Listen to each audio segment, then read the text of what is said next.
दोस्तों भारत कच्चे तेल की ही तरह एक और मटेरियल के ऊपर बहुत सारा डिपेंडेंट है और भारत को अपनी इस मटेरियल जरूरतों को पूरा करने के लिए कई देशों के ऊपर निर्भर रहना पड़ता है। वहीं भारत जितने भी देशों से इस मटेरियल को इंपोर्ट कराता है, अगर इनमें से एक भी देश भारत की सप्लाई को रोक देता है तो भारत की कई अलग अलग इंडस्ट्रीज को लाखों करोड़ों का नुकसान उठाना पड़ सकता है। लेकिन घबराने की बात नहीं है, भारत ने तैयारी बना ली है। भारत के अंदर दुनिया के सबसे बड़े कॉपर मैन्युफैक्चरिंग प्लांट को सेटअप किया जा रहा है। इस प्लांट के ऊपर ऑलरेडी 50% से ज्यादा काम को कंप्लीट किया जा चुका है और इसी साल यानी साल 2024 से यहाँ पर कॉपर का प्रोडक्शन शुरू हो जाएगा। भारत दुनिया का सबसे बड़ा कॉपर मैन्युफैक्चरिंग प्लांट ऑपरेट करने वाला देश बनने वाला है। क्या है पूरी रिपोर्ट, आइए आज के इस वीडियो में जानते हैं। बस हमें सपोर्ट करने के लिए इस वीडियो को छोटा सा लाइक और चैनल को सब्सक्राइब जरूर कीजिएगा। दोस्तों इसके बारे में हम आपको पहले भी बता चुके हैं कि भारत अपनी कॉपर जरूरतों का काफी बड़ा हिस्सा इंपोर्ट करके पूरा करता है। आज भारत के अंदर मेजोरिटी कॉपर इंपोर्ट चिली, जहां से हम करीब $850 मिलियन US का कॉपर इंपोर्ट कराते हैं, ऑस्ट्रेलिया से करीब 650, इंडोनेशिया से 450, पेरू से 350 और पनामा से करीब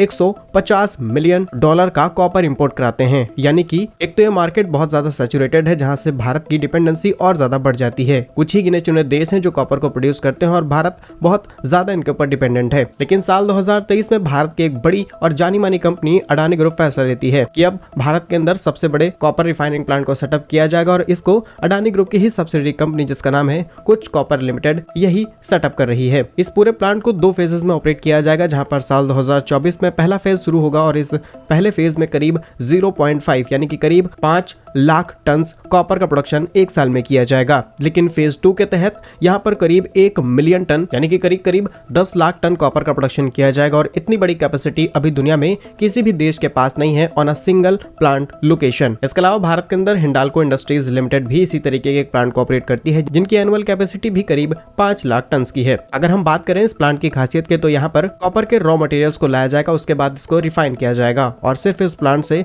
कॉपर नहीं बल्कि गोल्ड, सिल्वर, सल्फ्यूरिक एसिड और फास्फोरस जैसे एसिड्स को भी आसानी से निकाला जा सकता है। रिपोर्ट्स के मुताबिक सिर्फ 5 लाख टन के प्रोडक्शन में करीब 25 टन ऑफ गोल्ड निकलेगा, 250 ton silver, 15 lakh ton sulphur और करीब 2.5 लाख टन फास्फोरिक एसिड निकाला जाएगा। और अगर तुलना की जाए फॉसिल फ्यूल या फिर क्रूड ऑयल से, तो इसकी डिपेंडेंसी धीरे धीरे पूरी दुनिया में कम की जा रही है। वहीं पूरी दुनिया रिन्यूएबल एनर्जी की तरफ स्विच हो रही है, जिसमें कॉपर सबसे इंपॉर्टेंट एलिमेंट माना जाता है, क्योंकि इलेक्ट्रिक व्हीकल्स को चलाने के लिए हमें चाहिए उसमें लगे हुए मोटर्स और मोटर्स की वाइंडिंग करने के लिए जरूरत पड़ती है कॉपर की। इसके अलावा एक चार्जिंग स्टेशन को बनाने के लिए भी उसके केबल से लेकर के मल्टीपल सर्किटरी सिस्टम में कॉपर का ही इस्तेमाल किया जाता है, ताकि उसकी इफिशियंसी को और ज्यादा बढ़ाया जा सके। और सिर्फ ईवीज नहीं बल्कि सोलर पैनल से लेकर के मल्टीपल टाइप ऑफ जनरेटर में कॉपर का इस्तेमाल किया जाता है। और भारत के अंदर लगातार इलेक्ट्रिक व्हीकल्स की डिमांड भी बढ़ रही है और भारत इस इंडस्ट्री में स्केल अप होकर के काम कर रहा है। इसीलिए साल 2023 में भारत की खपत करीब 7.5 लाख टन की थी और ये बढ़कर के